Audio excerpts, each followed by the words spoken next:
Good evening, class. So we just ended Percy Jackson, The Sea of Monsters. And what happened at the end was crazy, right? So if you're just tuning in, at the end of The Sea of Monsters, everybody was huddled around the tree, Thalia's tree, that was protecting Camp Half-Blood. And if you guys don't remember, the tree was poisoned at the beginning of The Sea of Monsters. This one, at the beginning of Sea of Monsters, and they went on a quest to go get the Golden Fleece.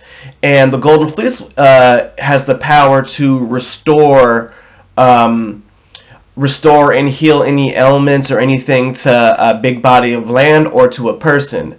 And they finally got the fleece so they could heal Thalia's tree, because they didn't want A, to kill Thalia fully, and B, they wanted to protect Camp Half-Blood. And so in the dead of night, when everybody was sleeping, everybody was getting rest, everyone was huddled around Thalia's tree, and they were worried about Annabeth, who was the daughter of Athena and Percy's really good friend. Grover came to come get him, who was a satyr, who was also Percy's best friend. And so they went to go see what was going on with the tree, and they see a woman or a camper in armor next to a girl who was passed out, and Percy thought it was Annabeth, so we rushed over there, and then you realize it wasn't Annabeth. Annabeth was the girl in armor because she was guarding the tree. And then he decided to hold the girl, and he sensed that she was alive, but she was not feeling well and was kind of sick. And then he realized that she was a camper. And then he realized, oh my God, she has a lot of power coming from her. And then he saw her lightning blue eyes. And then he realized that it was Thalia. So if you guys don't know why this is a big deal, Thalia is a daughter of Zeus, who was one of the big three. The big three are Zeus, Poseidon, and Hades. Thalia is the daughter of Zeus, and Percy is the son of Poseidon. And the big three aren't supposed to be having children, because they become too powerful, and people want to harness their power and get them to do their will, do their bidding.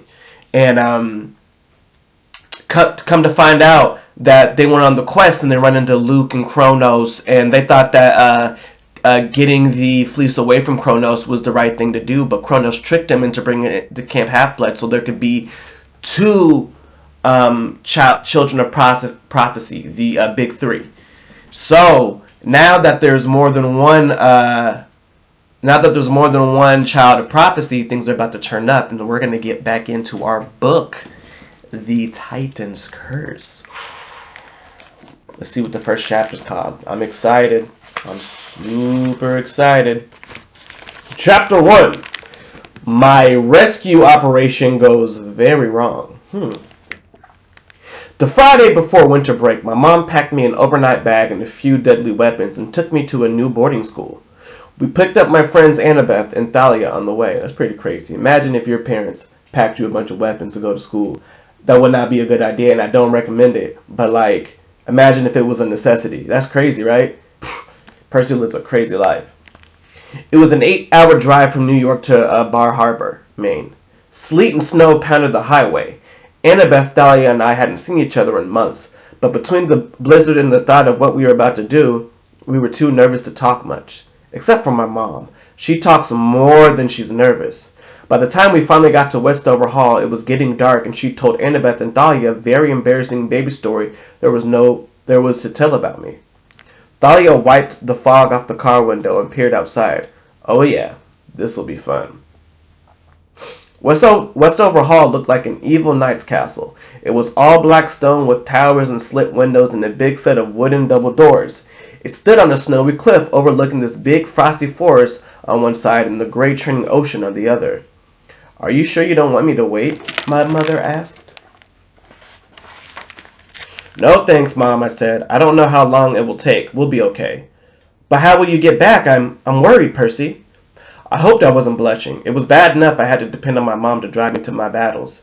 It's okay, Miss Jackson, Annabeth smiled reassuringly. Her blonde hair was tucked into a ski cap, and her gray eyes were the same color as the ocean.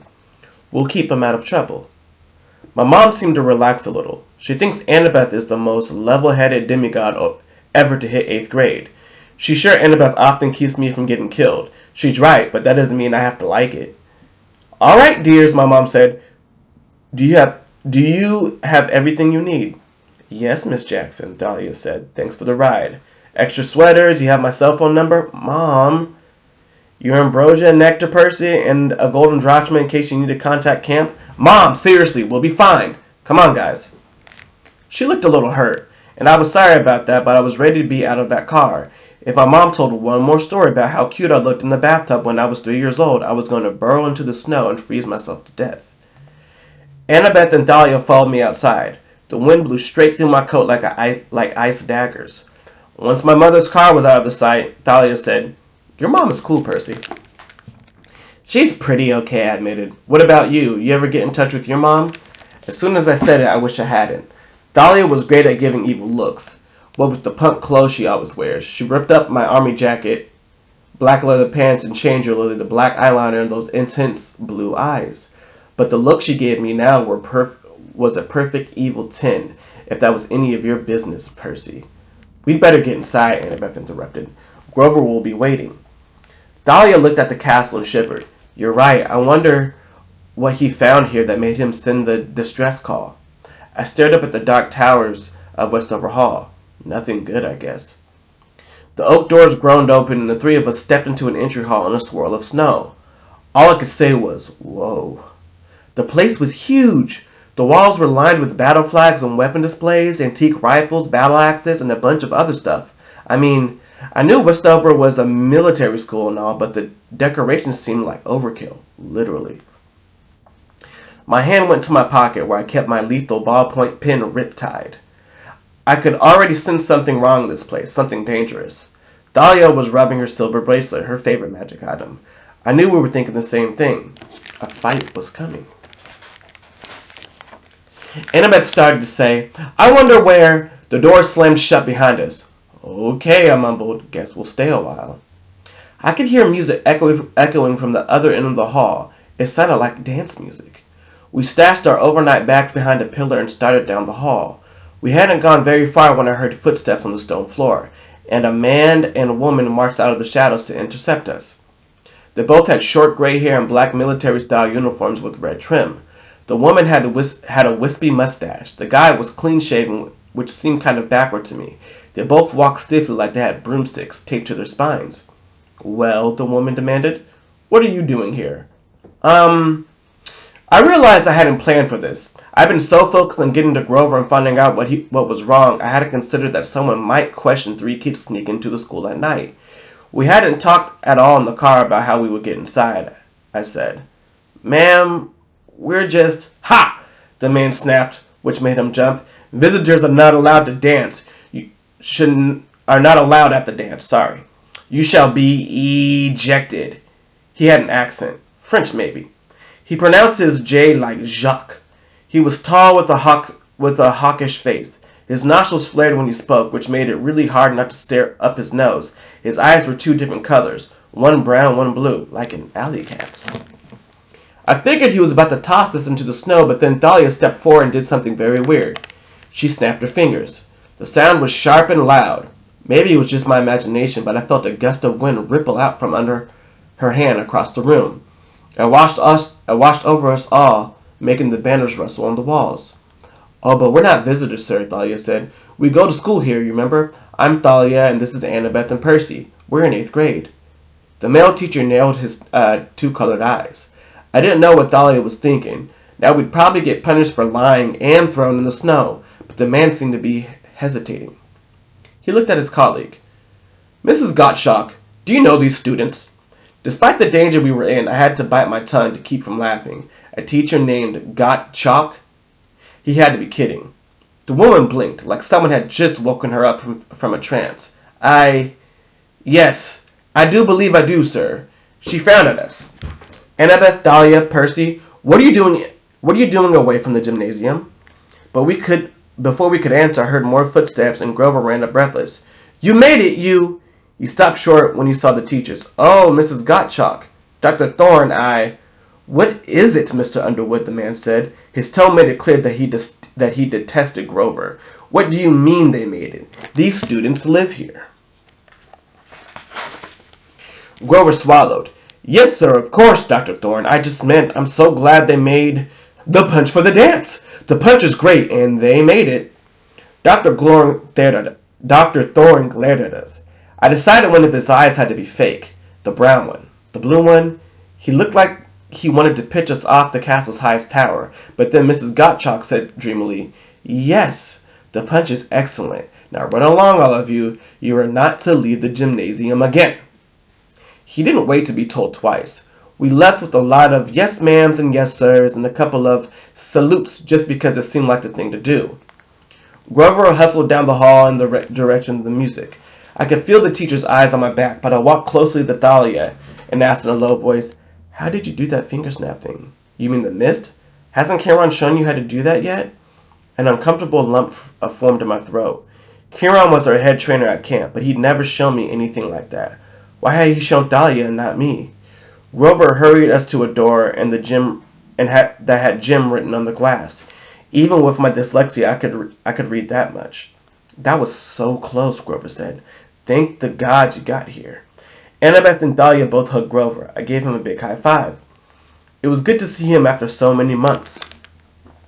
He'd gotten a little taller and had sprouted a few more whiskers, but otherwise he looked like he always did when he passed for human. A red cap on his curly brown hair to hide his goat horns, baggy jeans, and sneakers with fake feet to hide his furry legs and hooves. He was wearing a black t-shirt that took me a few seconds to read. It said, Westover Hall, Grunt. I wasn't sure whether that was like Grover's rank or maybe just a school motto. So what's the emergency? I asked. Grover took a deep breath. I found two. Two half-bloods? Thalia asked amazed. Here? Grover nodded. Finding one half-blood was rare enough. This year, Kieran had put the satyrs on emergency overtime and sent them all over the country scouring schools from 4th grade through high school for possible recruits. These were desperate times. We were losing campers. We needed all the new fighters we could find. The problem was, there just weren't that many demigods out there. A brother and a sister, he said. They're 10 and 12. I don't know their parentage, but they're strong. We're running out of time, though. I need help. Monsters? One, Grover looked nervous. He suspects, I don't think he's positive yet, but this is the last day of terms. I'm sure you won't let them leave campus without finding out. It may be our last chance. Every time I try to get close to them, he's always there, blocking me. I don't know what to do. Grover looked at Thalia desperately. I tried not to feel upset about that. Used to be Grover looked to me for answers, but Thalia had seniority. Not just because her dad was Zeus. Thalia had more experience than any of us with fending off monsters in the real world. Right, she said. These half-bloods are at the dance, Grover nodded. Then let's dance, Thalia said. Who's the monster? Oh, Grover said, looking around nervously. You just met him. The vice principal, Dr. Thorne. Weird thing about military schools, the kids go absolutely nuts when there's a special event and they get to be out of uniform. I guess it's because everything's so strict the rest of the time that they feel like they've got to overcompensate or something. There were black and red balloons all over the gym floor. The guys were kicking them in each other's faces, or trying to strangle each other with the crepe paper streamers taped to the walls. Girls moved around in football huddles, the way they always do, wearing lots of makeup and spaghetti-strapped tops, brightly colored pants, and shoes that looked like torture devices. Every once in a while, they'd surround some poor guy like a pack of piranhas, shrieking and giggling, and when they finally moved on, the guy would have ribbons in his hair and a bunch of lipstick graffiti all over his face. Some of the older guys looked more like me, uncomfortable, hanging out on the edges of the gym, trying to hide, like any minute they might have to fight for their lives. Of course, in my case, it was true. There they are, Grover nodded toward a couple of younger kids arguing in the bleachers. Bianca and Nico D'Angelo. The girl wore a floppy green cap like she was trying to hide her face. The boy was obviously her little brother. They both had dark, silly hair and olive skin. They used their hands a lot as they talked. The boy was shuffling some kind of trading cards. His sister seemed to be scolding him about something. She kept looking around like she sensed something was wrong. Annabeth said, have you told them? Grover shook his head. You know how it is. That could put them in more danger. Once they realize who they are, their scent becomes stronger. He looked at me and I nodded. I never really understood what half-blood smelled like, what half-blood smelled like to monsters and satyrs, but I knew that your scent could get you killed, and the more powerful a demigod you became, the more you smelled like a monster's lunch. So let's grab them and get out of here, I said. I started forward, but Dahlia put her hand on my shoulder. The vice principal, Dr. Thorne, had slipped out of a doorway near the bleachers and was standing near the D'Angelo siblings. He nodded coldly in our direction. His blue eyes seemed to glow. Judging from his expression, I guessed that Thorne hadn't been fooled by Dahlia's trick with the mist after all. He suspected who we were. He was just waiting to see why we were here. Don't look at the kids, Dahlia ordered. We have to wait for a chance to get them. We need to pretend we're not interested in them. Throw them off the scent. How? We're 3 powerful half-bloods. Our presence could confuse him. Mingo, act natural. Do some dancing, but keep an eye on those kids. Dancing? Annabeth asked. Dahlia nodded. She cocked her ear to the music and made a face. Who chose the Jesse McCartney? Grover looked hurt. I did. Oh my gosh, Grover, that is so lame. Can't you play like Green Day or something? Green who? Never mind, let's dance. But I can't dance. You can if I'm leading, Dahlia said. Come on, goat boy. Grover yelped as Dahlia grabbed his hand and led him onto the dance floor. Annabeth smiled. What? I asked. Nothing, it's just cool to have Dahlia back. Annabeth had grown taller than me since last summer, which I found kind of disturbing. She used to wear no jewelry except for a Camp Half-Blood beaded necklace, but now she wore a little silver earring shaped like owls, the symbol of her mother. Athena. She pulled off her ski cap and her long blonde hair tumbled down to her shoulders. It made her look older for some reason. So I tried to think of something to say. Act natural, Thalia had told us. When you're a half-blood on a dangerous mission, what the heck is natural? Design any good buildings lately? Annabeth's eyes lit up the way they always did when she talked about architecture. Oh my god, Percy. At my new school, I got to take 3D design as an elective, and there's this cool computer program. She went on to explain how she designed this huge monument she wanted to build at Ground Zero in Manhattan. She talked about the structural supports and facades and stuff, and I tried to listen. I knew she wanted to be a super architect when she grew up. She loves math and historical buildings and all that, but I hardly understood a word she was saying. The truth was, I was kind of disappointed to hear that she liked her new school so much. It was the first time she'd gone to school in New York. I've been hoping to see her more often. It was a boarding school in Brooklyn, and she and Thalia were both attending close enough to Camp Half-Blood that Kieran could help if they got in any trouble, because it was an all-girls school and I was going to MS-54 in Manhattan. I hardly ever saw them. Yeah, cool, I said. So you're staying there the rest of the year, huh? Her face got dark. Well, maybe if they don't... Hey, Thalia called to us. She was slow dancing with Grover, who was tripping all over himself, kicking Thalia in the shins, looking like he wanted to die. At least his feet were fake. Unlike me, he had an excuse for being clumsy. Dance, you guys, Thalia ordered. You look stupid just standing there. I looked nervously at Annabeth, then at the groups of girls who were roaming the gym. Well, Annabeth said, should I ask? She punched me in the gut. Me, seaweed brain? Oh, right. He's kind of dense, huh? So we went onto the dance floor, and I looked over to see Thalia and Grover were doing things. I put one hand on Annabeth's hip, and she clasped my other hand like she was about to judo throw me. I'm not going to bite, she told me. Honestly, Percy, don't you guys have dances at your school? I didn't answer. The truth was we did, but I never actually danced at one. I was usually one of the guys playing basketball in the corner. We shuffled around a few minutes, and I tried to concentrate on little things like the crepe paper streamers, the punch bowl, anything but the fact that Annabeth was taller than me, and my hands were sweaty and probably gross, and I kept stepping on her toes. What were you saying earlier, I asked? Are you having trouble at school or something? She pursed her lips. It's not that, it's my dad. Uh-oh. I knew Annabeth had a rocky relationship with her father. I thought I was getting better with you two. Is it your stepmom again? Annabeth sighed. He decided to move just when I was getting settled in New York. He took a stupid new job researching for World War I book in San Francisco. She said the same way she might say Fields of Punishment or Hades gym shorts. So he wants to move out there with him, I asked. To the other side of the country, said miserably. And half-bloods can't live in San Francisco. He should know that. What? Why not? Annabeth rolled her eyes. Maybe she thought I was kidding. You know it's right there. Oh, I said. I had no idea what she was talking about, but I didn't want to sound stupid. So, you'll go back to living at camp or what? It's more serious than that, Percy. I probably should tell you something. Suddenly she froze. They're gone. What? I followed her gaze. The bleachers, the 2 half-blood kids, Bianca and Nika, were no longer there. The door next to the bleachers was wide open. Dr. Thornton was nowhere in sight. We've got to get Dahlia and Grover. Annabeth looked around frantically. Oh, where'd they dance off to? Come on! She ran through the crowd. I was about to follow when a mob of girls got in my way. I maneuvered around them to avoid getting the ribbon and lipstick treatment, and by the time I was free, Annabeth had disappeared. I turned a full circle looking for her or Thalia and Grover. Instead, I saw something that chilled my blood. About 50 feet away, lying on the gym floor, was a floppy green cap, just like the one Bianca D'Angelo had been wearing. Near it were a few scattered trading cards. Then I caught a glimpse of Dr. Thorne, who was hurrying out the door at the opposite end of the gym, steering the D'Angelo kids by the scruff of their neck like kittens. I still couldn't see Annabeth, but I knew she'd be heading the other way looking for Thalia and Grover. I almost ran after her, then I thought, wait.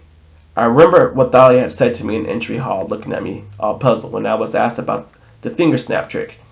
Hasn't Charon shown you how to do that yet? I thought about the way Grover had turned to her, expecting her to save the day. Not that I resented Thalia, she was cool. It wasn't her fault her dad was Zeus and she got all the attention. Still, I didn't need to run after her to solve every problem. Besides, there wasn't time. The D'Angelos were in danger. They might be long gone by the time I found my friends. I knew monsters. I could handle this myself.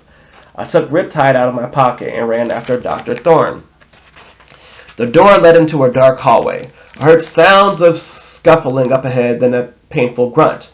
I uncapped Riptide. The pen grew in my hands until I held a bronze Greek sword about 3 feet long with leather-bound grip. The blade glowed faintly, casting golden light on the rows of the lockers. I jogged down the corridor, but when I got to the other end, no one was there. I opened the door and found myself back in the entry hall. I was completely turned around. I didn't see Dr. Thorne anywhere. But there on the opposite side of the room were the D'Angelo kids. They stood frozen in horror, staring right at me. I advanced slowly, lowering the tip of my sword. It's okay, I'm not going to hurt you. They didn't answer. Their eyes were full of fear. What was wrong with them? Where was Dr. Thorne? Maybe he'd sensed the presence of Riptide and retreated. Monsters hated celestial bronze weapons. My name's Percy, I said, trying to keep my voice level. I'm going to take you out of here and get you somewhere safe. Bianca's eyes widened. Her fists clenched. Only too late did I realize what her look meant. She wasn't afraid of me. She was trying to warn me. I whirled around and something went whoosh. Pain exploded in my shoulder. A force like a huge hand yanked me backward and slammed me to the wall. I slashed with my sword, but there was nothing to hit. A cold laugh echoed through the hall. Yes, Perseus Jackson, Dr. Thorne said. His accent mangled the zh in my last name. I know who you are. I tried to free my shoulder. My coat and shirt were pinned to the wall by some kind of spike. A black dagger-like projectile about a foot long. It had grazed the skin of my shoulder as it passed through my clothes, and the cut burned. And I felt something like this before. Poison. I forced myself to concentrate. I could not pass out. A dark silhouette now moved toward us. Dr. Thorne stepped into the dim light. He still looked human, but his face was ghoulish. He had perfect white teeth, and his brown-blue eyes reflected the light of my sword. Thank you for coming out of the gym, he said. I hate middle school dances. I tried to swing my sword again, but he was just out of reach. Whoosh! A second projectile shot from somewhere behind Dr. Thorne. He didn't appear to move. It was as if someone invisible were standing behind him throwing knives. Next to me, Bianca yelped. The second thorn impaled itself in the stone wall half an inch from her face. All three of you will come with me, Dr. Thorne said. Quietly, obediently. If you make a single noise, if you call out for help or try to fight, I will show you just how accurately I can throw. That's the end of chapter 1. Man. So, will Percy get out of it?